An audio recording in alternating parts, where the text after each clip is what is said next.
ನನ್ನ ಹಿಂದಿನ ವಿಡಿಯೋ ನೋಡಿದ ಮೇಲೆ ಬಹಳಷ್ಟು ನನ್ನನ್ನು ಕೇಳಿದ ಒಂದೇ ಪ್ರಶ್ನೆ ಎಂದರೆ, ಶರೀರದಲ್ಲಿ ಶಕ್ತಿ ಕಡಿಮೆಯಾಗಿದೆ, ಬೇಗ ಸುಸ್ತಾಗುತ್ತದೆ ಮತ್ತು ಮೊದಲಿನಂಥ ಆತ್ಮವಿಶ್ವಾಸ ಅನಿಸುತ್ತಿಲ್ಲ. ಯಾಕೆ ಹೀಗೆ?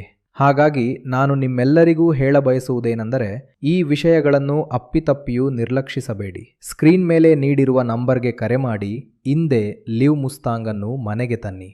ನೋಡಿ, ಯುನಾನಿ ಮತ್ತು ಆಯುರ್ವೇದದ ಪ್ರಕಾರ ಯಾವಾಗ ಶರೀರದಲ್ಲಿ ಆಂತರಿಕ ಶಕ್ತಿ ಮತ್ತು ಪೋಷಣೆ ಕಡಿಮೆಯಾಗತೊಡಗುತ್ತದೆಯೋ ಅದರ ಲಕ್ಷಣಗಳು ಮೊದಲು ಆಯಾಸ, ದೌರ್ಬಲ್ಯ ಮತ್ತು ಕಡಿಮೆ ಶಕ್ತಿಯ ರೂಪದಲ್ಲಿ ಕಾಣಿಸಿಕೊಳ್ಳುತ್ತವೆ. ನೆನಪಿಡಿ, ಶರೀರ ಎಂದಿಗೂ ಹಠಾತ್ತಾಗಿ ದೌರ್ಬಲ್ಯಕ್ಕೆ ಒಳಗಾಗುವುದಿಲ್ಲ. ಶರೀರ ಮೊದಲು ಸಂಕೇತಗಳನ್ನು ನೀಡುತ್ತದೆ, ಆಮೇಲೆ ಸಮಸ್ಯೆ ಹೆಚ್ಚಾಗುತ್ತದೆ. ಅದಕ್ಕಾಗಿಯೇ ಶರೀರಕ್ಕೆ ಸರಿಯಾದ ಸಮಯದಲ್ಲಿ ಬೆಂಬಲ ನೀಡುವುದು ಬಹಳ ಮುಖ್ಯ. ಇದಕ್ಕಾಗಿಯೇ ಇಂದು ನಾನು ನಿಮಗೆ ಒಂದು ಆಯುರ್ವೇದ ಬೆಂಬಲದ ಬಗ್ಗೆ ತಿಳಿಸುತ್ತಿದ್ದೇನೆ, ಲಿವ್ ಮುಸ್ತಾಂಗ್. ಇದು ಸಾಂಪ್ರದಾಯಿಕ ಗಿಡಮೂಲಿಕೆಗಳಿಂದ ತಯಾರಿಸಿದ ಫಾರ್ಮುಲಾ ಆಗಿದೆ. ಇದರಲ್ಲಿ ಅಕ್ಕಲಕರೆ, ಶತಾವರಿ, ಅಶ್ವಗಂಧ, ಕೌಂಚ ಬೀಜ ಮತ್ತು ಚುರುಚುರಿಕೆ ಸೊಪ್ಪು ನಂತಹ ಗಿಡಮೂಲಿಕೆಗಳಿವೆ. ಇವುಗಳು ಸಾಂಪ್ರದಾಯಿಕವಾಗಿ ಶರೀರದ ಶಕ್ತಿ, ಸ್ಟ್ಯಾಮಿನಾ ಮತ್ತು ಒಟ್ಟಾರೆ ಕ್ಷೇಮವನ್ನು ಸುಧಾರಿಸಲು ಹೆಸರುವಾಸಿಯಾಗಿವೆ.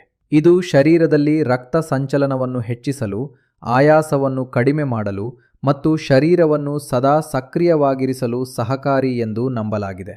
ಇದನ್ನು ಆರ್ಡರ್ ಮಾಡಲು ಸ್ಕ್ರೀನ್ ಮೇಲೆ ನೀಡಿರುವ ನಂಬರ್ಗೆ ಸಂಪರ್ಕಿಸಿ. ನೀವು ಕೂಡ ನೆನಪಿಸಿಕೊಳ್ಳುತ್ತೀರಿ, ಹಕೀಮ್ ಜಿ ಎಂತಹ ಅದ್ಭುತ ಆಯುರ್ವೇದ ಫಾರ್ಮುಲಾ ತಿಳಿಸಿಕೊಟ್ಟರು ಎಂದು.